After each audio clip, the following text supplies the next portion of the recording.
this is about computers like brains, and I understood that you had a lecture by Giacomo before lunch, and I hope that this somehow connects to what you heard before lunch, in the sense that I will probably talk less about neuroscience, although a little bit, but really more about implementations. I hope it fits together.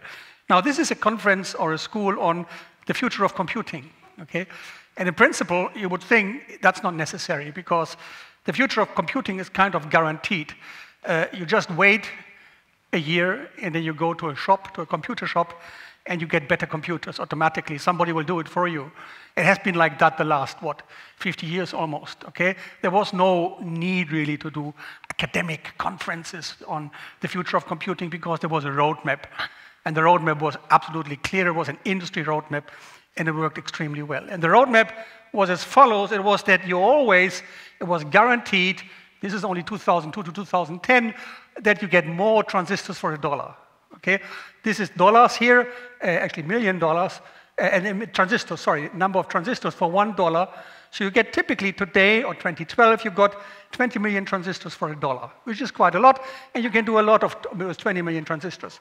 Now, the thing is that since then, there was progress. There was progress in the sense that transistors got smaller and smaller, and they are still getting smaller. So there is not really an end to Moore's law.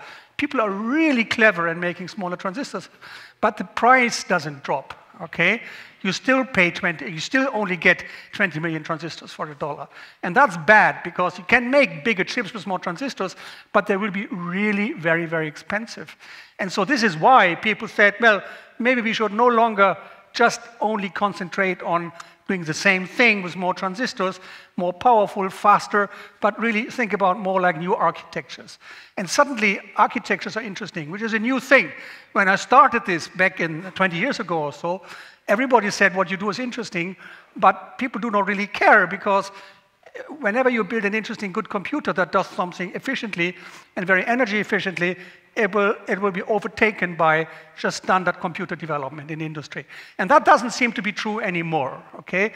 And the idea is that these new architectures, I think what we can do, and this will be one of my main points, we can still use the old-fashioned CMOS transistors, okay, that we use in our current microprocessors, also in our washing machines and for chips that we operate in cars, but we focus on architectures that way, on the new architectures, but we pave the way also for new devices, for non-CMOS devices.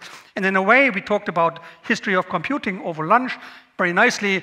You remember, probably it was even presented here, that people like von Neumann and others built this machine in Princeton, and there were other machines.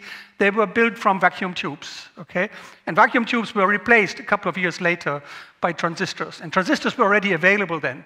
But still, people used vacuum tubes because they said, we know how to build and to engineer machines with that. Okay, and so let's focus not on the new devices, which were the transistors, but let's focus on the architecture. And in a way, we try to do the same thing. And the architecture I'm going to talk about is brain-inspired, brain-derived, or neuromorphic, okay? And I have a definition here. I don't know whether you agree to that, but that's my definition. Neuromorphic means transferring aspects, and it's not everything of the brain, just aspects of structure and function from biological substrates to electronic circuits. And by structure, I mean cells, network connections, and by function, local processing, communication, and in particular, learning. So the idea is look at nature and build new things. Is that a good idea? Well, some people say it's not a good idea. Some people say it's a bad idea, because we design airplanes, not we, but people design airplanes. Okay, and there's this guy, Frederick Jelinek, who said we should not build airplanes by looking at birds, because airplanes don't flap their wings. They work on a totally different concept, okay? Airplanes have been engineered by engineers that thought about physics, and birds just flap their wings and fly. So copying nature is not a good idea. Now, of course, that's wrong, which you easily see in these two nice photos here. There's an Airbus and a seagull, and they look very similar. And the principle of flight is exactly the same in the Airbus and in the seagull. It's dynamic lift, the physics of dynamic lift. Okay, flapping the wings, of course, moves the bird forward, and this is done by jet engines in the Airbus, but the principle of flight is the same. So it's definitely that people like Lilienthal or the Wright brothers, they were definitely inspired by nature. There's no question about that. And so biological realism, we have to find the principles, not copy everything, but find what are the basic ideas. And finding the basic ideas, this is what neuromorphic computing, I think, is really all about. Now, this is the brain. You've probably seen that this morning, some or the other way. People call it a complex system because it's built from many components, like 10 to the 11 neurons. There are many, many connections, like 10 to the 15, called synapses, and they are dynamic, which means they are not static in time. The interesting features are that it's kind of energy efficient, it's fault tolerant, and I have this big red statement here, it's self-learning, which is probably the single most important thing the brain offers to us. The other thing, it's not a closed system. Just like that, it wouldn't work for various reasons, because it has a supply of blood and energy, but there's another reason, it doesn't receive input this way. So the brain only works and it only learns because it can interact with the environment and also with other brains. So that's really important. And one of the most important statements I want to make is brain-inspired computing, neuromorphic computing only makes sense if we learn how an artificial system, modeled after this one, can interact with the environment and how it can learn. That's the number one thing to solve. So what are the computational principles? I said we have to look for the principles, not just copy something which looks like the brain, but it's the principles that we are after. And there are various types of principles. And I would like to distinguish between two types of principles. The first are structural principles. And this I call from Ramon y Cajal, a Spanish neuroanatomist at the turn of the 19th century, to deep networks. And what Cajal found is that he made these wonderful pictures. This is a red cortex, and you see the cells which are kind of connected. And what you see is there is something happening which we do in all our neural network experiments, whether neuromorphic or not. There is local spatial integration. So there are cells which integrate inputs. And Cajal even dared to draw arrows here. You see the arrows? Which is kind of, he couldn't really know it, but he was guessing that information was flowing this way. So there is local spatial integration. And that's structure, that's spatial structure. There is directionality, okay? Information, according to Cajal, and also according to our modern neural networks, flows into a certain direction. Not the other way, but this way. And maybe at some point back, but there's always an arrow assigned to the connection. Then there is connectivity, definitely, you see that, that's easy. And there is hierarchy, which is also important. So there are kind of layers where information is passed from one layer to the other. And this idea has been copied into artificial neural networks. And many people say today that deep learning, artificial neural networks, all these things which determine our life so much, today, this has nothing to do with biology. And I think that's a mistake. That's wrong. You see from Cajal's studies that this is pure biology. Okay? I would, again, like in plane design, like the Lilienthal brothers would not have built a plane without looking at a bird, sorry. And these people would not have designed things like that without having input from people like Cajal. So there is local spatial integration. A neural network just is a sum. It's a summing unit. Very simple, just sum of the inputs. Now there are these factors, which is a multiplication, and this is a sum. This is all very simple linear matrix operation. Everybody can do that, and you can do that with extremely powerful computers these days. Now, the other thing is that there is some activation function, which is kind of nonlinear. It can be a logistics function or a step function, whatever, and that provides the output, which is then, again, integrated by the next layer. And this concept is extremely successful after the rise of parallel processing. It has been designed or developed after the war, basically, even triggered by people like von Neumann and others. But then it really only became successful after we had the necessary hardware to do these kind of operations as matrix operations.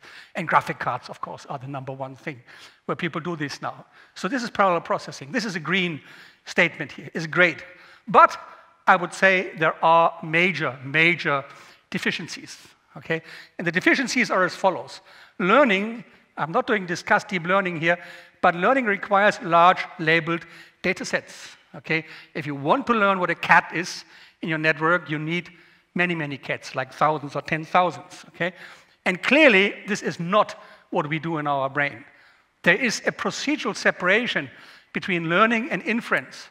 You have a training data set, and then you run forever the learning for a long time, and then you stop learning, and you start to look at other pictures with cats, and then you infer that there are cats on them. There's a separation. This is not what we do in our brain, okay? You don't learn and you stop learning, and then you infer, but you learn continuously. And those two things, that we can learn without labeled data sets and we can learn continuously, that I would say is probably, I already said learning is the most important thing, but I think doing continuous learning without labeled data set, that is really the holy grail of neural computing. If we achieve that, I think we can at some point say we have something which we may even dare to call artificial intelligence. What we call artificial intelligence today is just not that, okay? Now, this is structure. I only talked about structure now. There's a spatial structure, but there is more than structure, and more than structure in particular beyond artificial neural networks as we know them today. And this is time and temporal integration. And in normal neural networks, ANNs, this is an unknown concept. Now you may say, well, there are recurrent networks, for example, where information is fed back in the network, but that's not what I mean, okay? What I really mean is time as a continuous variable that develops according to the laws of physics, probably. So what is time good for? You probably learned this morning that there are spikes, okay? And so these are two neurons here, very simple neurons. Where is this button here? And they are connected by this gap. There's just nothing in between here. And you probably learned this morning, I hope, or you know it, that there are neurotransmitters being passed through this synaptic cleft here, and information is passed from a presynaptic neuron to a postsynaptic neuron. Now, if you do a presynaptic recording, for example, here, you may see one of these spikes or action potentials. And then if you have this one spike, you see the response of the postsynaptic neuron, which is this kind of curve, which has a rise time and a fall time. So there is a characteristic time constant here. You see that? There's a time constant. It takes time to rise and it takes time to fall. Also, there is a time where the spike actually occurs. So here suddenly time starts to be important, but it looks kind of boring. Okay, there's a spike and there is this blip, which we call a postsynaptic potential. Now, the cool thing happens if you have, for example, on the input you have 3 spikes, boom, boom, boom. They may come from somewhere in the network. And then you see that suddenly this time constant starts to be important. Okay, it starts rising and it falls. But it has no time to fall because there's a second spike coming. It goes up and it starts to fall, but it cannot fall because there's a third one coming. And then it passes this region, which is called a threshold here, which isn't really a threshold, which is the region of nonlinearity. And then a spike, a postsynaptic spike, is being generated. Okay? So here, clearly, this is integration, but it's not integration in space, because there is only one input. Before, we had many inputs, and that was obviously integration. But here's no spatial integration. This is integration in time. Okay? And I would claim integration in time is as important as integration in space, and it's totally ignored in the artificial neural networks that we do today. So what is time spiking good for? I will show you some examples, but these are just statements, claims I make. One is sparse information coding by timing and time correlations. What do I mean by that? How do you code information by time? You can say, well, by a rate. If a high rate is sort of a very intense type of information, like a bright spot in an image or something like that. But that would be not very efficient because to produce spikes costs energy. So you should do this sparsely and should only produce as few spikes as possible and as many as necessary. And so one is that the absolute timing, just the precise timing here, of this spike, that actually codes already information, or maybe correlation between spikes. So that is a very important thing. The other one, there are learning mechanisms, so-called short-term plasticity, long-term plasticity, spike timing-dependent plasticity. I will refer to that. So this is learning intrinsically in the network based on timing, based on time. Time-based learning, very important.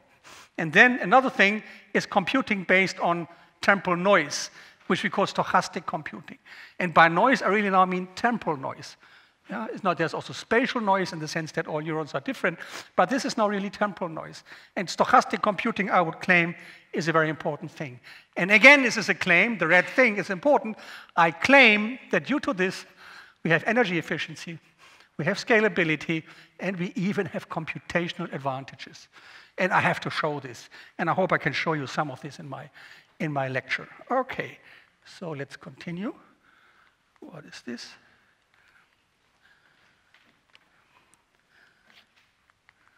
This is stuck.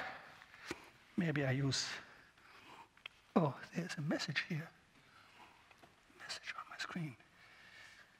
Okay, so let's go to biology. I talked about space and time, okay? And this is a plot provided by Terry Sanyovsky in one of his Nature papers. And what you see here are what I call scales.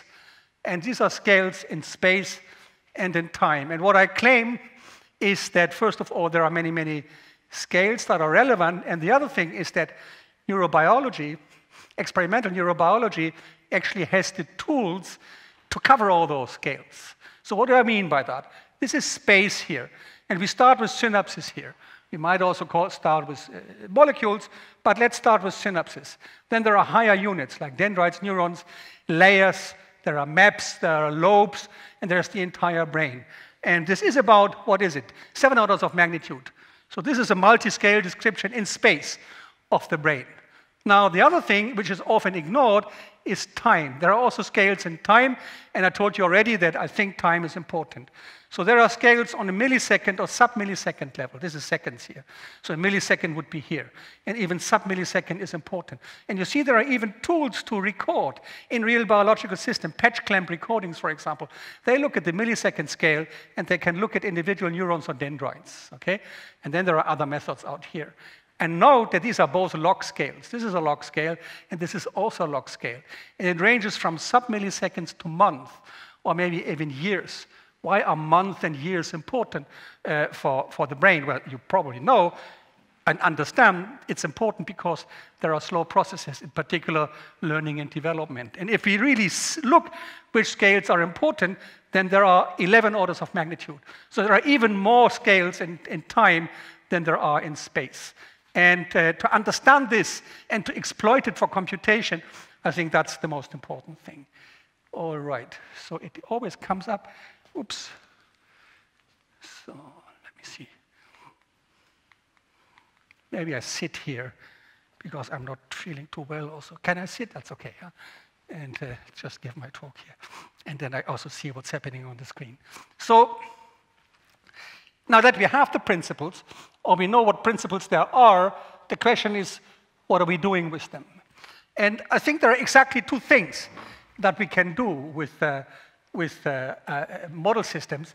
And one is to understand biological information processing. That is to contribute to understanding how, for example, learning and development is happening in the brain.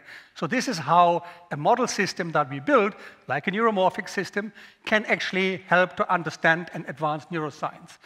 But there's a second goal, which I think is at least as important, maybe even more important, and that is what I would call future computing, the topic of this workshop, based on biological information processing. So that is where we transfer principles from biology to synthetic systems. But whatever you want to do, and in the Human Brain Project, by the way, we try to do both, whatever you want to do, we always require a model system to test these ideas and these principles. It doesn't make sense to just claim things, but you have to demonstrate that what you claim actually has some relevance.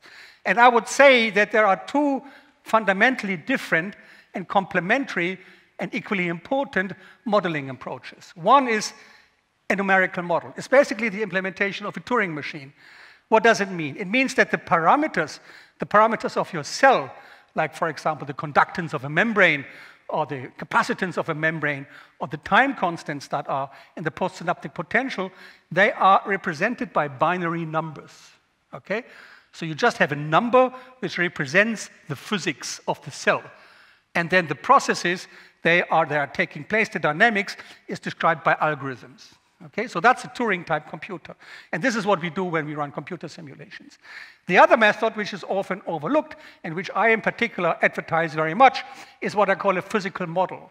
That is not a Turing machine, because there are no symbols being used for computation. There is no classical computation being done, but the model parameters, like capacitances and voltages and currents and charges, are represented as physical quantities. Very easily, a voltage is represented by a voltage and not by a bit string. Okay? That's why we call it a physical model. What's the difference between the model and reality? Well, the difference is that reality is biology. So these are cells which have all kind of complicated biochemical processes, whereas the model is, for example, silicon. But otherwise, the physics is the same. This is what we call a physical model. And I will discuss both. And of course, in reality, you will always combine these things into what I would call hybrid systems. Now, one question, at the beginning, you have to ask yourself, how do you implement this thing? And there are various ways to implement computation. You can do this in a digital way, analog, or maybe something else, what nature does. Digital computing, and there is an example there of logic gates, of course, is extremely successful. And the reason is that there is things like lack of variability. All gates are the same, and the signal is always restored after each gate. The quality of the input signal is equal to the quality of the output signal. Okay? There's no circuit variability. And physical variables, as I said already, are represented by strings of bits. Now, computation is done via Boolean algebra, which is great. There are things like additions and multiplications, which you can easily do with Boolean algebra. So that's a big advantage. And of course, that's what we do in our classical computers. Of course, if you do neural systems, sometimes you have to calculate things which are more complicated than just a simple multiplication or summation. For example, you have to calculate an exponential function. Now you all know it's easy to do that. You can have a Taylor expansion or a lookup table or something like that. But of course, a Taylor expansion requires a lot of multiplications and summations. And here already you see that maybe it's not the most efficient way to implement, in particular, nonlinear functions. Okay? Analog, of course, is an easy way to implement things like exponential functions just by having resistors and capacitances. And continuous values represent the physical variables. So that seems to be an ideal case to emulate or to simulate neural circuits. So the computation is done, as people say, by the physics of the component. So you don't do the abstraction in between, but you just use the physics of the component. But of course, there are problems. And the problems are read here. And the most important problem of analog computing, and this is the reason why it has failed totally now, nobody is doing analog computing, the signal is not restored after a stage. Okay? So if you have many of these things, this is Hodgkin-Huxley type circuit, which I think you saw this morning. If you just couple many of them into a big network, it will probably not scale very well because the signal will just degrade. Okay? And then the other thing is that if you look at these elements there, like transistors, there are transistors, you don't see them, but effectively they are transistors, they are not all the same. Although in the design and in their theoretical parameters, they are all the same, in their actual realization, because of the manufacturing process, they're all different. So there is variability. And that really makes analog computing really, really hard to do, and maybe it's not such a good idea. Now, nature, interestingly enough, has found something like a mixture, this is why I call it mixed signal, where we actually do local analog computation. That's the integration of information in a neuron, for example, at the voltage on the cell membrane, and then the communication between neurons, and you learned this, I guess, and you know this, is done by these action potential, which at least the sodium-generated action potentials are all the same. So there is binary communication by spikes, and that means there is signal restoration. Okay? A spike going into a neuron is as good as a spike leaving a neuron. That reminds us of the digital systems. Okay? So you do a local analog computation, doing some kind of strange nonlinear stuff, and then the communication is done by a stereotypic pulse. So that's a brilliant idea. And this is what nature has chosen, and I think there is a reason for that, and we can probably make an effort to copy that. So why would you do brain-inspired computing? The general arguments, which you all know. Energy efficiency, clearly. Compactness, the brain is definitely a very compact computer. Fault tolerance, often forgotten. Okay, we lose a brain cell per second, 100,000 a day, just without drinking alcohol, and still the brain kind of works reasonably well. So there is a really very good fault tolerance. Speed, well, that's an interesting question. Is the brain fast? Well, it's not fast at multiplying two numbers. If I ask you to multiply 352 by 609, it will take you a while, and your telephone will do 1 billion of these operations per second. So your brain is slow, but you're very fast in recognizing your grandmother or driving a car. So speed is a difficult thing. But I would claim the brain is a fast system if you ask the right questions. Configuration and learning replace software programming. Definitely, again, as I said many times now, this to me is the #1 thing. And scalability, okay? With this concept I just introduced of the mixed signal architecture, in principle, you can scale this thing up to any size, okay? So you can start with a single neuron, and then if you have enough resources also to supply thing with energy, then you can make it as big as you want. Now, it's interesting to see that classical computing actually went away from the concept of the brain. This is the clock frequency versus energy density there. And you see that clock frequencies today, you know that, are at the level of 10 to the 9, something like that, gigahertz. Energy, or power rather than energy, power density is about 100 watts per square centimeter, and clearly the brain is many orders of magnitude below that. Okay? So it's clear that there is something fundamentally totally different. Sorry, I have to.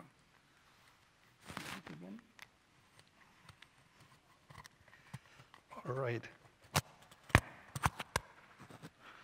I think it's okay. So one thing, I said clearly digital and representing physical variables by digital coding is, in a way, is a very interesting idea. And of course, the advantage is that it has all this flexibility, in particular, the flexibility of using software solutions for your problem. And this is a work which is done in the Human Brain Project, which I call the simulation approach. It's done by the group of Markus Diesmann from the Jülich Lab in Germany, and of course they own one of these really big, powerful, expensive, multi-megawatt supercomputers. And they developed a very nice software package. If you're interested in neural computation, I really recommend you look into this. It's Nest, it's open source, easy to use, very well documented, so you can do all these things. And what Markus and his group has shown, they can simulate very, very, very large networks. Now, what are they doing this for? Are these networks doing anything useful? Well, I would say no. It's really a computer science study. So they don't solve any problem like learning, for example. But Markus here has shown something extremely important. So what you see on the horizontal axis is called MPI processes. MPI stands for message passing interface. So it's just the number of, you can see this in a way as the number of processors that actually do computation. So this is a big supercomputer, many, like 10 to the 5 parallel processors. On the vertical axis, you see two things at the same time. One is the network size, going from 10 to the 5 to 10 to the 10 neurons. So huge networks, okay? So what he shows is you can put big networks of 10 to the 9 neurons on 10 to the 5 processors, 10 to the 4 processors per neuron. So that's great. And then he measures all kinds of features, and let's focus only on the left lower plot here, which is called SIM-T, simulation time. And Markus and his group have achieved something which is really amazing. It's really incredible, okay? They have shown that weak scaling or size up on a modern petascale computer, many processor machine, works very, very well. So you see the blue curve there, and it's flat. And it means you increase the network size, and the compute time stays constant. You just add more processors. That's wonderful. So you can, in principle, simulate any size by just buying more microprocessors. Okay, putting typically something like 10,000 processors on a node. So that means this is an ideal tool to study all the computation that's being done in brain circuits. Now, having put it in such a positive way, of course, you expect that I now make a very negative argument towards this. And this is, if you look to the absolute numbers on the axis here, simulation time is 500. What does it mean? It means to simulate a second of activity, or a minute, or an hour, or whatever, you need 500 seconds, or 500 hours, or 500 minutes. If you want to simulate a day of learning, it will take you 500 days to get the result. So there is a huge slowdown And also the slowdown is independent of the size. That's the effect of weak scaling, okay? You cannot make this faster just because this is the capability of a single processor. And I have to tell you, these are extremely simple neurons, which do not do anything useful. In particular, they cannot learn, for example. So even these super simple neurons, it runs a factor of 500 slower than biology. So there is no way you can do reasonable and sizable learning experiments. And also, even if this is possible with a factor of 500, you will have to buy a supercomputer that costs you at least $100 million or euros, okay? And you need a 15 megawatt power station and a big room to operate it, okay? So this is interesting for some basic research, but it's not how the brain works, and it's not really how to address the brain. Computation. And of course, my argument is we have to do this with neuromorphic machines. And these are just 4 approaches. I'm not claiming any completeness here, but these are 4 approaches, and I selected them, first of all, because I'm involved myself. This is a little bit a biased view, but also because they are kind of representing really different approaches to neuromorphic computing. And what I'm saying is there is not a single solution for neuromorphic computing that solves all the problems that you may want to address. And the systems that I look at here they're called Spinnaker, True North, Low-E, and brain scales, okay? 2 of them are in the Human Brain Project, the one on the left side, the one on the right side, and in the middle they are both major companies that you may have heard about, okay? And I ordered them according to what I would call here biological realism, increasing to the right, and ease of use by traditional programming, increasing to the left. And you have to decide, if you want to do this, what you think is more important. And most people today, and I understand that, prefer the ease of use. The Spinnaker system, which is a many-core ARM architecture, it's in a way many ARM cores, like 500,000 at the moment, and it's an optimized spike communication network. And it's programmable with tools that you learn at the university or at school. You can program individual ARM cores with C, with the programming language that you know, and then all you have to care about is really setting up the networks, yeah, and running a network simulation. On the other end, there is what is very close to biology. It's the brain scale system. This is my own group. And we do what I call analog neural cores. So there are analog cores, like in biology, but the spike communication is binary or digital. And time, and I will tell you later, is a continuous variable there, okay? And then in between, on the left, you can say this is a big network of von Neumann machines, okay? So all these little ARM cores, of course, are von Neumann processors with compute units and memory, okay? On the right side, it's not von Neumann at all. It's really, in a way, a copy of the biological system. And it goes away from the von Neumann architecture. In between, interestingly enough, there are these 2 machines from the US, IBM and Intel, and they built something which is really sort of halfway between Spinnaker and brain scales. Why is that? Well, they don't do von Neumann computing. So these are not processors that compute and execute code. Those are what I call full custom digital neural circuits. So these are circuits where you really build a special neural circuits from the transistor upwards. You really do all the design, but you don't use analog computing. And of course, there is a certain fear of analog because analog has all these strange properties, like, for example, being not very reliable and introducing a lot of variability of the circuit. So IBM and Intel decided to go halfway between, do full custom digital neural circuits, not microprocessor, very special circuits, but neuromorphic. So definitely they are more neuromorphic or more neural than Spinnaker. Some interesting features. A very interesting feature, I think, is simulation time. I told you that a supercomputer, Markus Diesmann's study, runs 500 times slower than biology. So a year takes 500 years, or a day takes 500 days, which is not good. Now, it's interesting that these systems here are all faster, which is an interesting feature. Spinnaker, for example, has been designed as what's called a real-time system, where a day takes a day, or a minute takes a minute, which is a very important feature, in particular if you want to do robotics, for example. If you want to control robots, where the time constants have to be matched to what we see in nature, then real-time is what you really want. Now, what people see now, because if you have more complex models for learning, for example, and they are executed on a classical processor, which is an ARM core, that it tends to be slower then. So typically what people achieve is like 1% real-time to real-time. But it's definitely faster than the supercomputers because it has this very much increased parallelism. The full custom systems of Intel and IBM, they are kind of covering a huge range from 1% real time to even 100 times real time. And why is that? Well, again, this depends a lot on the complexity of the model, and I will explain you a little bit more. But here you see already, for the first time, you see the concept of acceleration. Loihi now can run 100 times faster than real time, which would be great because you can do an hour in, I don't know, less than a minute, which for learning is really, really important. Now, for analog computing, you can do really weird things.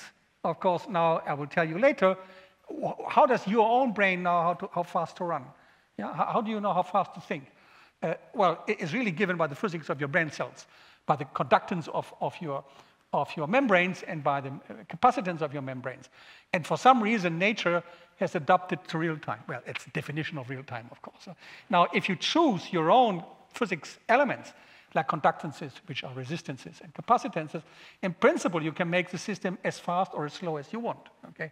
And in brain scales, people decided that they would like to go for accelerated system. And the system you see there, even now, is 10,000 times faster than real time, which is interesting for learning.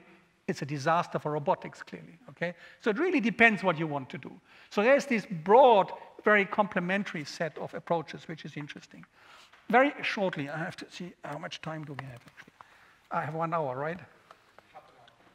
I'm half an hour through. And if you want to give time for questions, that's some couple of minutes. Yeah. Now I will accelerate now. To talk about acceleration in any case. This is the Spinnaker system. As I said, it's kind of straightforward because it's really based on these ARM cores. These are the processors you have in your telephone, and they run at relatively moderate clock speed, like 200 megahertz, and have very limited arithmetic capabilities.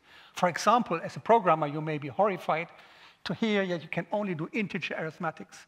Yeah, there is no floating point. But you can do many, many things with this. And of course, the effort went into connecting these things. There is this toroidal architecture, and it's just a packet-based information. It's like a little internet connecting all those nodes. The only difference to the real internet is it's not TCP/IP packages, but it's really packages that are optimized for spike transmission, okay? So these are much smaller packages than TCP/IP, really for spike transmission, and each chip has 6 bidirectional links, and you can submit 6 million spikes per second per link. That's really where the effort. There's this router which sends the spikes in the network. So you see this is a drastic approach to weak scaling. IBM True North is an amazing chip because it really now goes to very advanced process technology, 28 nanometer, at least when it was built like 5 or 6 years ago, it was really state of the art. It's no longer now, of course. But for the first time now, these people have really hardwired specific circuit for one particular neuron model, so-called leaky integrate and fire. I can explain if you want, okay? And then they have a very simple architecture. They just have many, many, many synapses, like 256 million, a million neurons on one of these big chips, but they are all very, very simple. They're just 1-bit connections. And the important thing is that this is a very nice, densely connected neural network in principle, but it doesn't learn at all, okay? All you can do is to load an architecture and then see what it does. Now, as it is digital, it's totally predictable, and what you can do is you can have a software model of this chip, which is relatively easy to do, and the software model is totally equivalent to the hardware, okay?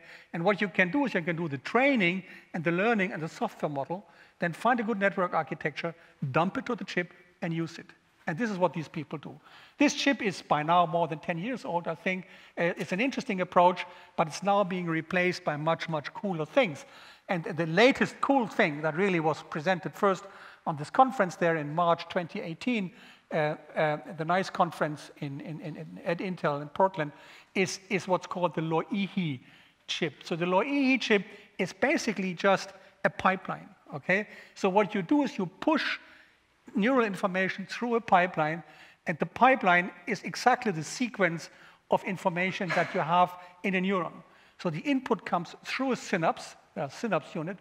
Then you have this thing which they call dendroids. Interestingly enough, they no longer talk about neurons. The word neuron doesn't appear here, basically. So this is a neural network without neurons. So what you have are the dendrites, which are the integration units for the information. Yeah? So it's really a system that is really modeled along the line of the spatial structure of real neural cells. I will come back to that later. And then the output is being done through axons. Now, and the information is pushed through. The time, as I said already, the processing time depends a lot on how much time you spend in the stages of the processing, which is good, but also bad, because this system actually, it doesn't have a predefined speed, really. If it thinks that information should stay at a certain stage for a while, then the system would just stop doing anything and then suddenly start running faster again. So it doesn't have a constant acceleration factor. But it allows to implement really complex models. And the great thing is, and you will see that later in another system, it has a microprocessor on it. A boring, of course, it's Intel, it's x86 architecture. It has actually 3 boring x86 microprocessors on the chip, on this low EE chip. Why do they have it? Because they know, now if it comes to learning, there are all these complex concepts of learning. And if you want to do that, you probably cannot directly put that in silicon because there are all these different type of learning algorithms, like backpropagation, for example. And they prefer to do this not in a special hardware architecture, but just in a general purpose processor. So they have a special hardware architecture for the neural part and a processor for the learning. And actually, we in Brainscales do the same thing. We actually invented that many years ago, but now Intel is doing it. Now, this is totally different. This is what you learned at school. This is the Brainscales system. And now you see an analog circuit. It's horrible. It's made of a battery and a resistor, a conductance, and a capacitor. And I hope everybody can write down this equation there, which is Kirchhoff's energy conservation. I'm coming from the Kirchhoff Institute, so I have to advertise this equation. It just means that the sum of the voltages in circuits is 0, or energy is conserved. And of course, this differential equation, everybody can solve that. I hope everybody can solve this. In this room here, the solution is just an exponential curve, okay? It's an exponential curve. If you let the system alone, it just decays exponentially from the bottom or from the top to the value of the battery voltage, okay? And the interesting feature, of course, is that there is a time attached to this exponential function, and the time is given by R and C. It's just a time constant. R times C, or C divided by conductance. And of course, I said that already, there's a difference between biology and VLSI, which is electronics. And in biology, conductances are bad, and conductance and capacitances are large, and in electronics is different. Yeah? Electronics is small, so capacitors are small, and conductances are big because there are electrons flowing through silicon. And so the time constants in electronics, unless you do really clever things, like subthreshold transistors or very low currents, really the time constants tend to be large. Small, sorry. It's much easier to be fast in electronics than to be slow if you do analog electronics. So time here is imposed by internal physics and not by external control. So this is the only system of the 3 I've shown before where time is really not controlled by the user. It's just given by the laws of physics. If you have a rock which will fall to the ground, it just follows the laws of gravitation. You cannot stop it in between, or let it move backwards, or let it move slower. You can only do that in a computer simulation. But this is like real physics. It just follows the laws of physics. Now, I have extended this equation a little bit, and I will show you another slide to make this clearer. Of course, I mean, the green thing here, this is just this little circuit that I have shown before, and it's very boring because it doesn't receive any input. Okay? Now, the important thing, of course, is the input, and that's why there are these sums. There are these 2 sums, and these sums, they extend over like typically thousands or even 10,000s of inputs. Those are the synaptic inputs. Okay? And this is a so-called conductance-based model where the synapses actually receive 2 contributions, an excitatory one and an inhibitory one. The excitatory increases the membrane potential. The inhibitory reduces the membrane potential. And there are 2 different parts here, which even change the time constant of the membrane. But maybe that's too technical. So this is a typical network model that you now want to implement. It's easy to implement that in software. You can just write it down, solve it, and then you go. But you see, they have all these problems that I've shown you before. And now what you can also do is to just make a circuit. And the circuit is made of different elements. And of course, kind of the most important element is the neuron down here. And you see the neuron is composed of conductances. Okay? These are these resistors there. There's a capacitance. And then there is a very important thing, maybe the most important thing in the neuron. It's a nonlinear response, which in this simple picture here is this blue triangle. It's just a comparator. Okay? So there's a sharp threshold, unlike biology. There's a sharp threshold, and the neuron just fires, and what it produces is not a beautiful action potential with all these wonderful upswing and potassium-driven downswing and refractory period. No, here we just do a delta function, or not a delta function, a rectangular pulse for nanoseconds, actually, in this case, which is not like biology, but the idea behind this is that you don't really have to emulate biology, because the claim is the important thing is to get the timing right. And the timing you get right with this kind of a standard pulse. Now, the standard pulse is then sent into a network, and the network now has to do the following thing. It has to send the output of this neuron to a receiving neuron, to a postsynaptic neuron. And of course, that input to the receiving neuron cannot be this kind of rectangular function. It has to be characteristic time constants. So we have to emulate the postsynaptic potential, which is done with circuits. And you build a chip which looks like this. So there are the neurons in the middle, okay, this little strip in the middle. On this chip, there are just like 500 neurons. And then the two quadratic areas there, those are synapses. And there are 100,000 synapses on this chip. So you see, like in biology, the ratio between synapses and neurons is very, very large, like more than 10,000 on this chip. Okay? And there's a synaptic field. You just select this receiving neuron. There's a synapse driver which does the time shaping. You select whether the input is excitatory or inhibitory, and you just build this chip, you switch it on, and you let it run. And what you get is something like this. This is a very simple experiment where the top one is hardware, the bottom is software, a software simulation. This is just one single neuron now out of this chip, very boring. And it receives 200 excitatory inputs and 50 inhibitory inputs, which are represented by these dots. Okay, this is time running there. And now the important thing is that there are two different time scales here. In biology, or also this is a simulation, this is just 1 second of biological real time. On this particular chip, it's 25 microseconds. So it even has a faster acceleration factor. And what you see, you get this kind of response, which looks kind of similar. Okay? So the spikes are now actually just the resets. You don't see the action potentials. They are not being simulated. But you see there are spikes more or less identical to the software, but not quite. And the other thing is, even if the chip is not stimulated, there is some kind of wiggling around. VM chip, that's the voltage on the membrane of the chip.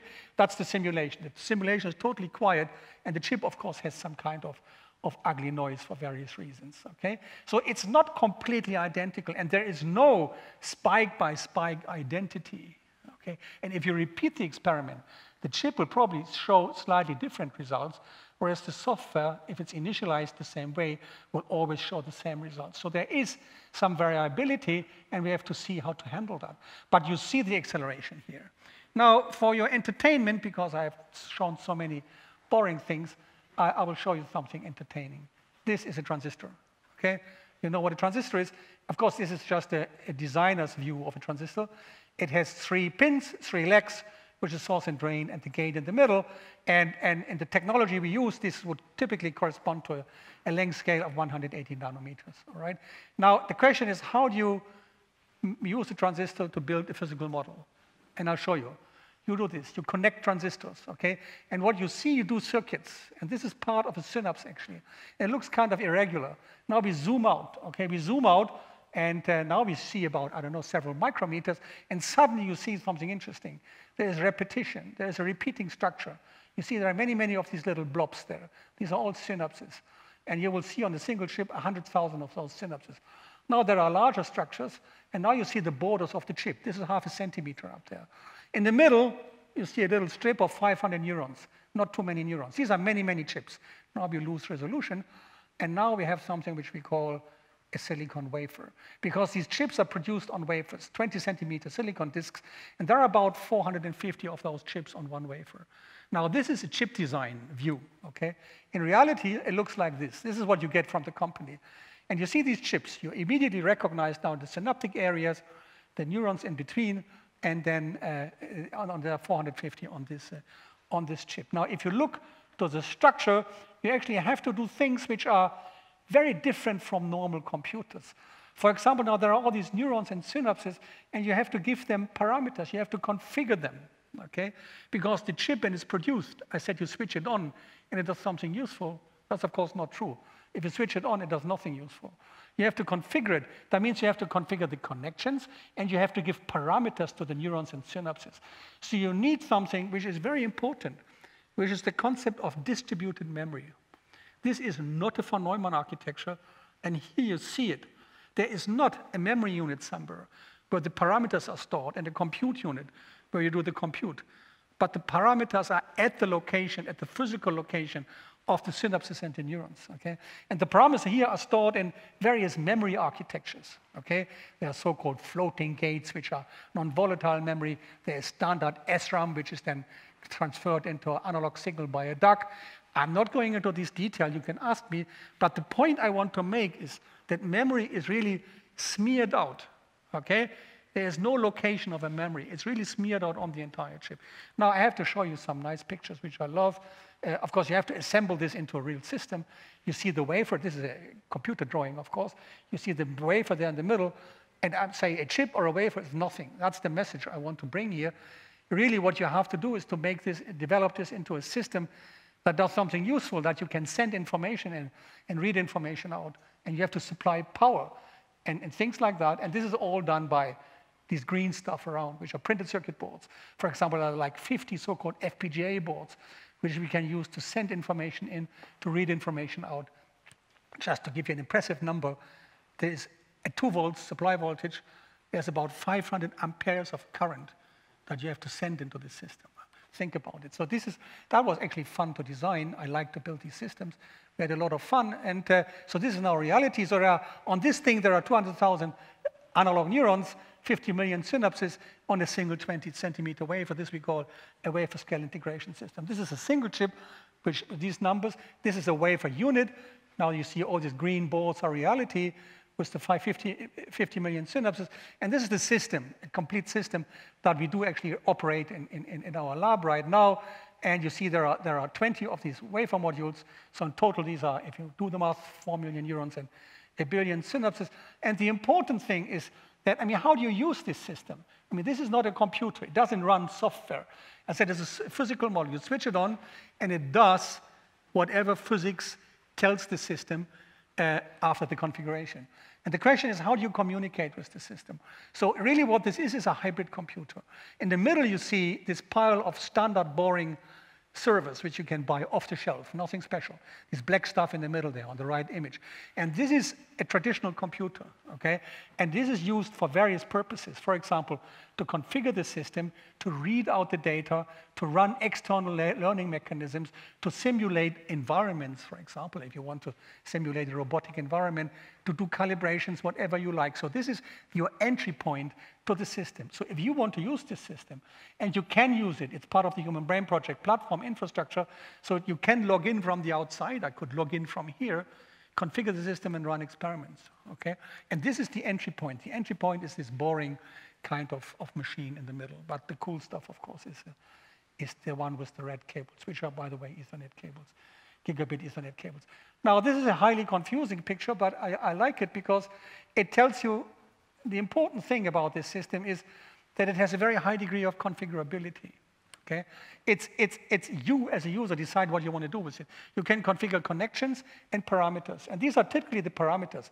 And many of them are really biological parameters, like inhibitory reversal potential, or the synaptic weights, of course, or the time constants for learning. So these are really parameters that have a meaning in biology. Okay? There are other things, like bias currents for operational amplifiers, which are purely technical. In total, what you have to do is to configure 40 megabytes of configuration space for a wafer. And only after you have configured this 40 megabytes, uploaded data, the thing will start to do something hopefully useful. I sometimes call this an FPGA, but this is, of course, a very dangerous concept. I call it a neural FPGA. An FPGA, I think you know what it is, field programmable gate array, that consists of configurable logic blocks, which are digital circuits. But the idea of an FPGA is that you can connect them and configure them any way you like. Here, we have a sea, not of CLBs, of configurable logic blocks, but of neurons and synapses. And you, as a user, configure them any way you like. Okay? And the workflow is exactly the same as in case of an FPGA. So you come with a model or theory, biology or theory, then you have a formal network description. And you know probably in FPGAs there is these languages like VHDL or Verilog, and we have developed our own language called Python Neural Network, which you use just to describe your network on a very high level. This neuron connects with that, and those are the weights and the parameters. And then you have to do the mapping to the technology. You have to think on where to put which neuron on the wafer or the chip. You have to route, you have to connect them, you have to simulate and verify that what you do is really correct, and then you can run real experiments. Okay? Now, before I show you results, some of the parameters which may be interesting. And of course, there are two arguments that I made at the beginning why neuromorphic computing, and the two important parameters are energy and time. Now, on the left side here, we see energy. And of course, the question is energy for what? I mean, power is energy per time, you know this. But this now is energy. And the question is, for what are we? What do we need energy for? And one thing you can use as a benchmark in a way is the energy you need to pay for a synaptic transmission. Okay, and in your brain, in my brain, you pay like 10 femtojoule, which is 10 to the minus 14 joule, which is a tiny lot of energy. Of course, there are like 10 to the 15 neurons, so it's still a lot. But per synaptic transmission, that's what it is. And it's actually interesting. It's really a proven number.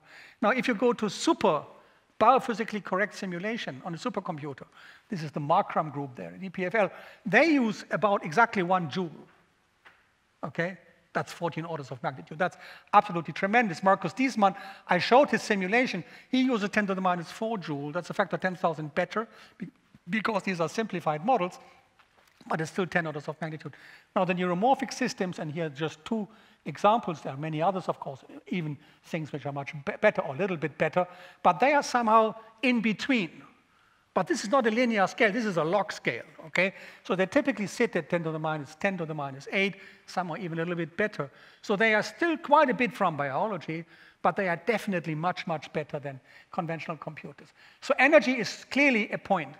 But my argument, and I do this throughout my talk, I think the most important thing is not energy. At the end, if you really want to do it, you will always find somebody to pay for the energy. You can buy your own power station, whatever, but you cannot buy time. Okay?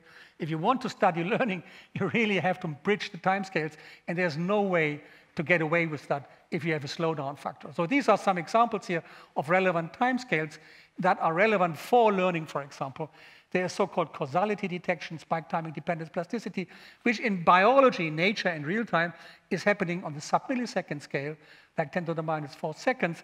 Then there is synaptic plasticity on the seconds, learning days, development, rewiring of circuit takes years. That's the famous 12 orders of magnitude. And if you do that on a computer, which here has a factor 1,000 slowdown, you can easily do sort of synaptic plasticity experiments. Wait for 1,000 seconds and you get the result. But you cannot do developmental studies on large networks. That takes 1,000 years. That's totally inaccessible. And even in real time, it's a bit slow. Now, on an accelerated system, definitely, you have access to that. You could even, although this is now a little bit science fiction, you could even think of emulating evolutionary processes, which in nature cover then 15 orders of magnitude. Okay, so that's really cool. Now, let's come to some experiments. There are many applications, and this is a rather not even complete list, but I like to distinguish between 2 categories of experiments. One is you go to biology, you look and you copy, okay? That's what I call reverse engineered biological experiments. And I have a few examples here, and I will show you 2, which is insect brains, example of supervised learning and bird echolocation. And then what I'm personally more interested in, which I think will also lead to the cooler applications, is what I call theoretical principles, which are biologically derived, but not just copy of biology. It's like the birds. Up there, we try to do flapping wings, and here we really try to implement the principles. So theoretical concepts, I have many here: deep spiking networks, Boltzmann machines, neural sampling, stochasticity from determinism, liquid computing, CSP problems, constraint satisfaction problems like map coloring, Sudoku, meta-learning. The red ones I will shortly describe, otherwise you have to ask me. Now let's start with insects. Insects are cool animals. They have like 1 million neurons or so. They are spiking neurons. And a lot is understood there. Now, this is not a complete insect. It's just an aspect of an insect, which is olfaction. Of course, insects are very good in identifying flowers, and they are not really, apparently, I'm not an insect researcher, they are not doing it by looking at the flowers, but they are doing it by having chemical sensors, which chemical sensors react to certain substances. So there are these RN receptor neurons, and then there is an association. Here you have a combination of receptor neurons that kind of give you input, and then you associate this to a certain flower, for example. And the process by doing this in machine learning language is called a multivariate data classification. It's like if you go to the airport, you put your passport on the reading machine, it looks at your face, and it looks at the difference between the distance between your eyes and ears and mouth, and it sort of aligns all these things, and it says, this is you. Okay, and it is basically the same principle, but here it's really a biological realization. And it has these two stages. One is called decorrelation, which is basically lateral inhibition. Okay, it's a lateral inhibition circuit, and the right one is called association. So the left thing is contrast enhancement, basically. Lateral inhibition is contrast enhancement. On the right side, you have association, so where you kind of combine the inputs and then take a decision for one solution, one flower, for example, okay? And these two units, decorrelation and association, they have to be connected, and the interesting thing is a step of connection. So there are these lines between the two layers, and those lines represent, of course, neural connections, synaptic connections, and they have to be learned. And there's a supervised learning process that we do to do this kind of experiment. So we use a standard data set, which is actually one of the machine learning data sets, to implement this in neuromorphic hardware. And I start by showing you something which looks sort of very, very boring. It looks like a random connection of points, okay? And you see time on the horizontal axis and Rn, which is the receptor neurons. So this is the firing of the receptor neurons. And it seems to be, I mean, it couldn't be hardly any more random, okay? If you plot the rates of each receptor neuron, it's a flat histogram. There seems to be no information whatsoever. All right? Time, by the way, is biological time here. You have to scale this down by whatever factor if you run it on the hardware, or up if you run it on software. Now, the interesting thing is that this thing actually contains information. It does contain information. And that you see here at the bottom is the same thing, neuron firing rates and time. And you see at the bottom, again, the input. This is before learning, and this is after learning or training. And you see the input is the same, almost the same. It's just statistically, it's even exactly the same here. And then at the upper thing is the association layer. And what you see is this is again firing. And if you look to the rates before learning, again, it's a flat histogram. If you look to the rate after learning, it's not a flat histogram, it has two peaks. Why are there two peaks, not one? It's because there are inhibitory and excitatory populations. That's kind of a detail. But it's clear that a decision has been taken. And the interesting thing is the correct decision, which I don't show you here. But the really cool thing is, what I find interesting, is if you look to the time here. So you see, it starts with some kind of, this is the output layer here, with some kind of, there's no structure here. It looks like this one. There are these vertical correlations, but they are not interesting. But after what? What is it? 200 milliseconds. After 200, the system has made up its mind and said, well, I really think this is the solution. And that's basically the time you also take to take decisions. If you look at a face, you typically, or a flower, you decide after 200 milliseconds. And from then on, you are kind of sure that what you do is correct. So it works. That's the one thing. The other thing is that, I mean, this is a network of like a couple of hundred neurons, very small, but the layers in between here, where really the processing is taking place, you see, this is so-called rate coding here, which is not good. It takes a lot of energy, but there's no other way to do the input. But here, the neuron almost never spikes. I mean, most of them are totally quiet. Some of them, for some reason, decide to spike a bit more, but most of them are quiet. It means you do not pay. If you don't fire, you don't pay. And that's the reason for the energy efficiency. This is really very, very sparse activity in the connecting line. Most of the neurons are totally quiet, like in your own brain. So that's cool. Another application is a timing-based application. It's also based on what we call unsupervised, so-called spike timing-dependent plasticity learning. This is another animal. It's a bird this time, an owl, and the owl can identify localized sound sources in the dark. Okay, if it sits in the dark barn, this is why it's called barn owl. This is a mouse. Okay, and the mouse here. These are the two ears of the bird. Left ear, right ear. and this is the mouse. And here the mouse is sort of halfway, and here the mouse is more on the right side. Okay? And you immediately see that there's a time of flight difference. This is a fast time of flight, this is a slow time of flight, and here the time of flights are the same. It means there's a phase difference here between the left and the right ear.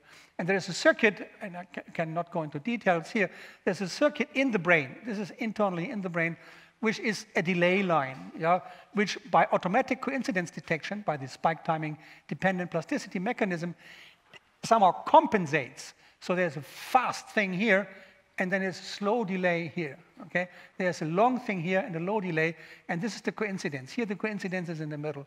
So the coincidence unit somehow codes the phase difference. And the interesting thing is that this is really done in a supervised learning process on this chip. This is actually one of the earlier chips we had, but that's a detail now. And what you see here, these are the synaptic weights. This is, again, time, and this is biological time, okay? Scale it down if you want the hardware. And the bits, the weights, initially, at the beginning of the experiments, were all the same. So we start with a totally equal, uniform substrate. Then the learning process starts, and you see that there's this dispersion, okay? The weights start to develop into some weird way. It's totally irregular at the end. But it's this irregular setup that actually does the phase detection, and it actually, because this is an accelerated system, you see here, it works about at a 10 nanosecond precision. Now, why is that interesting? Not so much because it's 10 nanoseconds. Some car makers are interested in that because you can use it for ultrasound echolocation. But what I find interesting is that what happens here is something really cool. These are analog circuits, and we use them the way they are made by the factory. They're all different. There's a big variability, like 20% or so, okay? And we do not compensate for that. We say, learn for yourself. And as a result of this kind of diversion of weights, you find a system that is good to 10 nanoseconds, and it's auto self-calibrated by a biological mechanism. So that's quite cool. The other thing, a typical experiment that we do is what we call hardware in the loop, okay? So you have a sort of a test configuration on a chip or on the wafer. That's the hardware, and you send a configuration of your network to the hardware or to the chip. Then we read out the result, and then externally on an algorithm, we calculate a new configuration, and we send it. And this could be a typical learning algorithm, like backpropagation, and we run in the loop here, and at the end, you get a good result. And there are experiments you can do, like this one here, which is, I'm not going to discuss in detail. It's kind of, the result is extremely boring. It's so-called MNIST, which is these handwritten characters, of which are tens of thousands, as benchmark data sets. And those you can classify. You send them, this is time here, so we send this thing one after the other. And this is the network layer. We call it a deep network because it has 2 hidden layers. It's not too deep, but still. Sort of this is the network structure, okay? And you see the black things are the spikes. And this is the spiking activity, and this is what we send in, which is very abstract, sort of pixel-coded information. And at the output, you kind of identify the characters correctly with a rate of something like 95, 96, whatever %. I'm not interested in that. The point I want to make here, which is really, really interesting, is that this is a classical machine learning task. Everybody does it. You can do it on your telephone. You can do it on your laptop. There's nothing special, and there are people fighting for the last per mil of error rate. That's not what we are doing. My argument, why I find this cool, is that this is not a computer. This is not done on a computer. There is no algorithm, okay? This is done by a physical model of a brain circuit, and it's a standard benchmarking, which is really quite interesting. So architecture-wise, it's not too interesting. And there's an interesting aspect here, if I may shortly mention it. If we move this to another chip, so you do the training on one chip and you go to another one, you see that it sort of drops by 20%, the correctness. Why is that? Well, because there is this variability. Yeah? But what you have to do is then you do in-the-loop training and then recovers to something like 90-something. It means the disadvantage, clearly, of analog electronics or mixed-signal electronics is that there's a lack of transferability. So you cannot do what True North does. Yeah? You train once, and then you sell 1 million chips which are all the same. Here, you would always have to adapt continuously. But, of course, that's also what we do in our brain. How much time do I have left? Up to 3, 4 minutes. Then I skip the stochastic computing, and I show you something which I find very cool. It's a recent development. is our next generation. All this was old stuff, actually. We designed this around 2005 or 6, and then took a couple of years to build it. This is what we call the Brain Scales 2 system. This is a little chip now. It's just a prototype. It's actually 5 by 5 millimeter, really tiny. But it has some interesting new features, which are really the result of collaboration with neuroscientists. And there are 2 new features. One is we break a little bit with the tradition of neuromorphic computing here. You say learning, in particular, reconfiguration of the circuit, in particular rewiring, there are no circuits that really do it. For the time being, we'll have to do this in software. And as you saw on the previous experiments, we did this on this external computer. And on this system here, there's now an embedded processor, a power RISC processor, which sits here, where we can do on-chip learning, where the whole loop of reconfiguration is being done on the chip. This is what we call a plasticity processing unit. That's one thing. The other is that now we have structured neurons. That means our neurons are not just simple point-like leaky integrated fire integrators, but they have a multi-compartment structure. And one of the things that we are doing now is to do the learning not only by a processor, but also by really a neural architecture. And very shortly, the new thing is that now we say, well, neurons are not just the cell body, the soma, but they have the integration, and these are not just cables that somehow send information, which is added here, but there is active processing with actually characteristic time constant taking place in these dendrites at the bottom part here and at the upper part. And this is a typical pyramidal neuron of a cortex. It's even a human neuron, I have to say, from our colleagues in Spain, Javier de Felipe. And this is actually a neuron which extends through the entire cortex of a human. It sits in layer 5 down here. This is why it's called a layer 5 neuron. But in a way, this is a wrong concept. It's sitting there. The cell body is sitting there. But the information is integrated, in particular, from the upper layers here. And also it connects to the lower layers. So it goes through the entire cortex. And there is this idea, very shortly, which is interesting. So the idea is that learning works as follows, continuous learning. So you have the cell body here.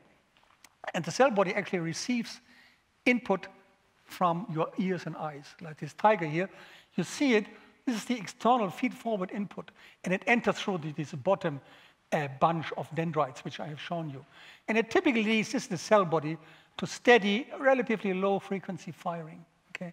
And then, and people like Matthew Larcombe, whom we work with, has shown that from the upper levels, the higher levels of the cortex, but also the upper levels of the higher areas of the brain, there is what's called an internal prediction. Okay? There's constantly a prediction for this particular neuron of what to expect. For example, what a tiger would be like. All right? And this prediction typically leads to sporadic burst-like firing. This is biological effects. Now, the interesting thing is now, if you predict a tiger and you see a tiger, then there is this part in the middle here, which is so-called calcium-mediated coincidences, which makes the cell body actually fire at a very high rate. That means suddenly you have recognized the tiger, and the tiger matches the prediction. You expect the tiger, you see it, and the cell body starts to fire. Okay? Now, the interesting thing is what happens if your prediction doesn't match what you see. Okay? And that's really, really interesting. There's now a mechanism of what's called continuous learning, which is basically a realization of backpropagation in biology. And this is work done by Walter Senn with our group also there in Bern, in Switzerland, and Matthew Larcombe in Berlin. So this is, again, one of these big pyramidal neurons. There is the prediction coming from higher brain areas. There is the input from feed forward from your sensory organs. There is this prediction which drives a continuous learning by producing an error signal. Okay? So if what you see doesn't match what you predict, then there is an error signal being generated, which is fed back through so-called interneurons to the connectivity here, and it modifies your prediction. You modify your prediction by the fact that you don't see what you expect. If you see a surprise, you modify your prediction. And you do this in a continuous way. If you only see what you predict, nothing happens. You don't learn. If there are new things, there's actually rewiring taking place. And this is a proven concept, actually. And I have no time now. We have implemented that on the next generation chip. So what we really did is to go from point neuron to extended neurons. from biology to a rather abstract model with dendritic integration, and this is now the actual hardware implementation. So I have to be fast now. These are some first measurements that we did, and I show you this thing, okay? One of my last slides. This is, looks horrible, but this is what we do, okay? This is now, it's kind of a circuit diagram, and you see there is a little break with the pure neuromorphic idea. So we have an analog network call. Those are the neurons and the dendrites and the synapses, as we had before. We have a digital network call, which communicates with the outside world. And then we have these kind of plasticity processing units, which are, for example, for rewiring mechanisms that are based on software mechanisms. So it's a hybrid system, a very hybrid system. It has analog neural computation, dendrites, and neurons and synapses. It has digital communication with the outside world, and locally 2 plasticity processing units. So it's a cool chip. It's now ready. This is what it looks like. Looks boring, kind of uniform, 65 nanometer. Interestingly enough, it has 60 million transistors, which doesn't impress you much, but 30 million of those 60 million are analog. So there is really a 30 million transistor analog system, which I find quite interesting, and it has these features which are interesting. It's now being sent for production, and I hope by the end of this year, you will all be able to do experiments. In closing, there are some very promising bio-inspired roads ahead, I think. One is to use the computational advantage of spikes, like sparse coding, time-based coding, plasticity, and spike-based learning. We did manage device variability. I show you an example, and it's extremely important for future novel nano devices. We are at the process of implement local continuous learning and exploit the computational features of active dendrites. And I think these are the elements that we need to build what I call continuously learning cognitive machines. And the other thing, final word, it's essential that you are actually able to use this thing, because in the past, neuromorphic systems, one of the problems was there were super brilliant PhD students that did the chip, they built it, they did the measurement, but it was always kind of special. I will need the babysitting by the guy who did it, or the girl who did it. And now, for the first time, I think, with projects like Intel Loihi and also the Human Brain Project platform infrastructure, we start to build, I dare to say it's an attractive, you have to decide, software ecosystem that is now available or under development, where even people that do not really understand every single transistor. You don't understand every transistor on your laptop, okay, and you can still use it. And it's that kind of approach that we need to have more also for these new computing architectures. Okay, thank you, that's it.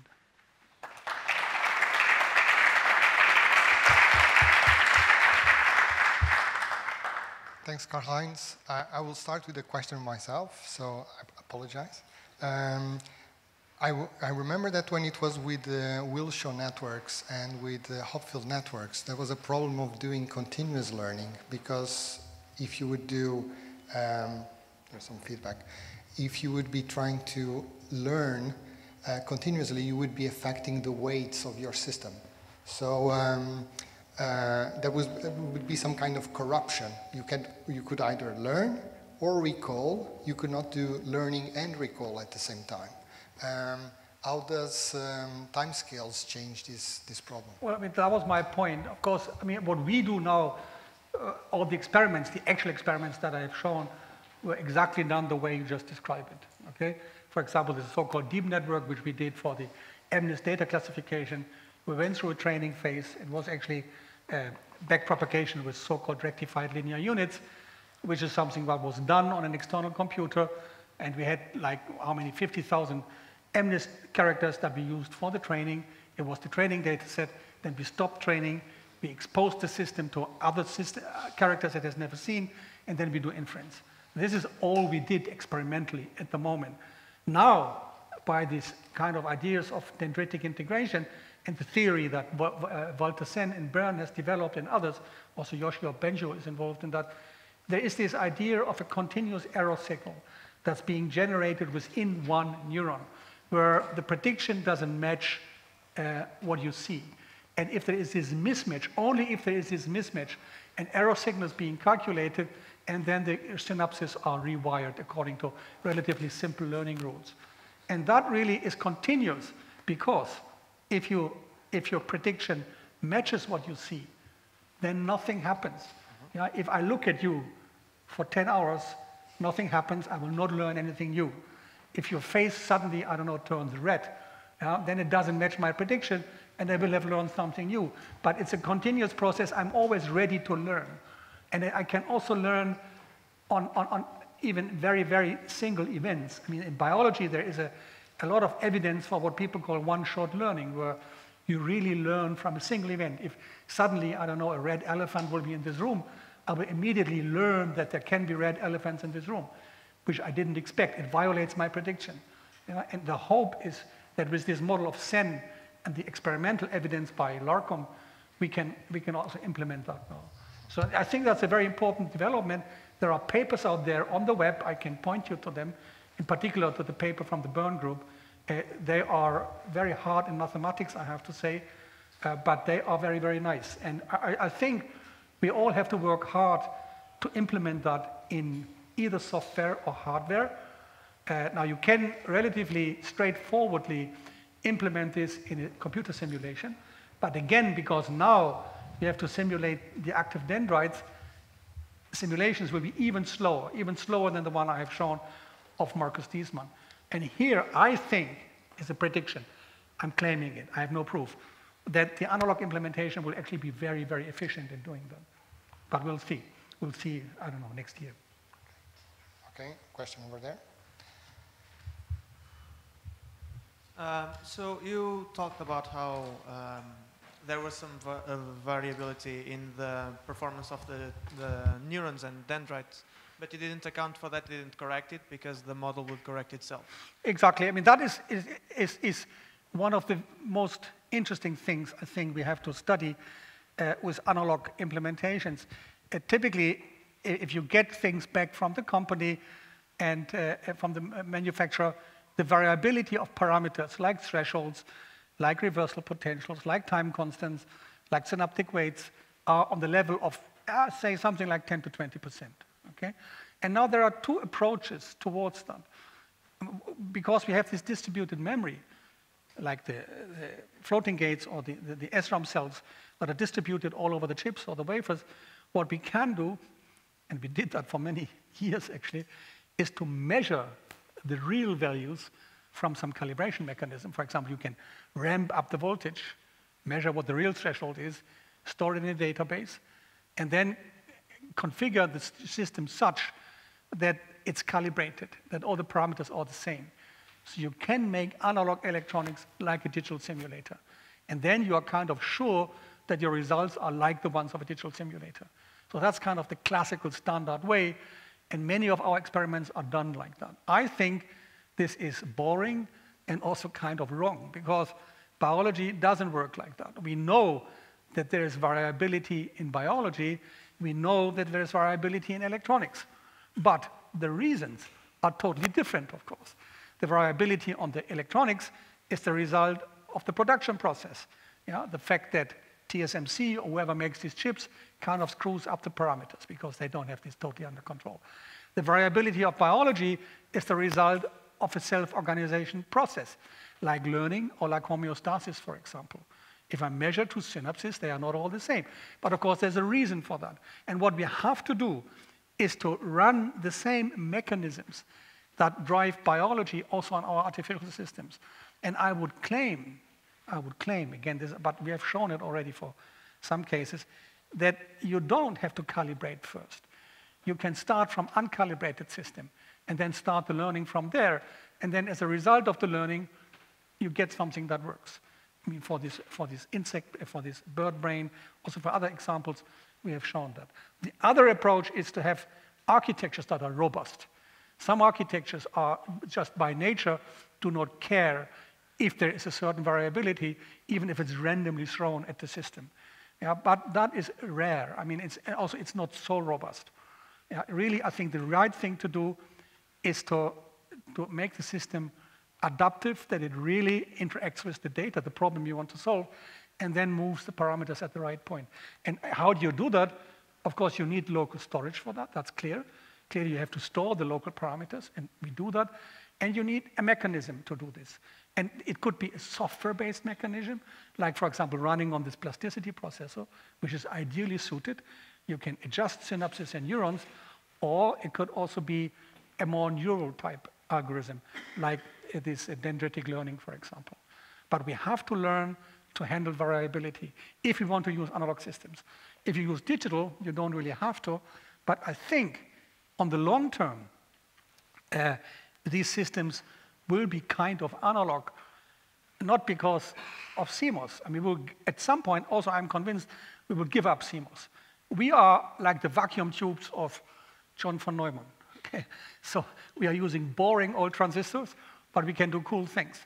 But at some point, these new devices will become available. They will be kind of easily available, also for research groups, and then we have to learn. And with these systems that we have now, we can learn how to use new devices. That's also one of our research areas. Sorry. I actually wanted to follow up exactly on what you said about the adaptability. And if a neuron dies or if some synapses are damaged, does that chip have a self-healing capacity? That's what I wanted to get to. Exactly. I mean, that's a very important question. And of course, it depends on the coding. Okay? It's, I mean, in our own brain, as I said, we lose a neuron per second, and so it doesn't really affect us. So there seems to be an enormous fault tolerance. Of course, it depends very much on your network. If you have kind of population coding where sort of a certain feature, like recognizing a character or a face, is coded by a whole population of neurons, then it doesn't matter if you lose a neuron. And it certainly doesn't matter if you lose a few synapses. If, of course, your network, like the deep network architecture I've shown, is set up in a way that there is just one neuron coding for the number 7 or something like that, and you lose that neuron, then there are no number 7s anymore, which already tells you that this is not very biological, because we never forget the number 7, although we may lose neurons that contribute to the coding of the number 7. But that's because we always have populations of neurons that code for output. And this is also something we have to learn how to do this. Most of the applications we do now have this kind of a single neuron being responsible for a certain output, which is not fault tolerant at all. What we have done, and there's a paper I can point you to from our group, we have done, I don't know, all kind of architectures like attractor memory, things like that, which of course are totally dominated by large synaptic networks. And so we kind of randomly kill synapses. You can do that on hardware, you can just switch them off. And you see that there is a very substantial fault tolerance, and there is also what we call graceful degradation. So that you have a certain performance, like attractor memory, like going into a certain state. And if you just kill synapses, like 1%, 5%, 10%, 20%, you see that it's not such that the memory stops to work at some point, but it just degrades. So it gets worse, like our own brain, of course. It gets worse if we lose neurons or drink too much alcohol. And so this graceful degradation is a very important aspect, but again, it requires the right architectures that are able to perform that way. Okay, quick question. So this notion of continuous learning is quite well known in the field of machine learning for many years, and I guess that you already made that connection. So, for example, the perceptron algorithm is a very simple algorithm for continuously learning based on making a prediction and then checking the error and then constantly adapting. But there's one detail there, which is you have to, in a certain way, know what is the true answer or have a way of measuring that error. And I found something very interesting in one of your slides where you show that there's circuits specialized in discriminating versus classification, versus doing the classification. I think it was one with the insect there. So my question is, isn't in that model of continuous learning, isn't it required to have some sort of circuit or some sort of dedicated part of the circuit that allows you to say, this is actually a different case from what I've seen before? Because you may not be able to have a way of doing a prediction, but you may have a minimal stage there, which is just saying, this is different. And now there's a need for learning something now. I'm not sure I really understood your question, but I mean, in a way, I mean, I think all the learning experiments that people do in deep learning are not continuous at all, okay? We clearly distinguish between learning and inference, and all sort of the intelligence of learning, which is basically in gradient descent type algorithms, is done by software algorithms. I mean, that's a fact, and it's not biological at all. I think as of today, nobody has, at least in the hardware, probably not in software, demonstrated a continuous update of knowledge from single events. We know that it exists in biology, and we start to have theories behind that, but this kind of continuous updates based on errors is now available as a theory, but it hasn't been done. Maybe it wasn't really your question. I haven't quite understood. I'm afraid we are running a little bit late, so I would invite other questions to be taken to the coffee break. Let's thank the speaker again.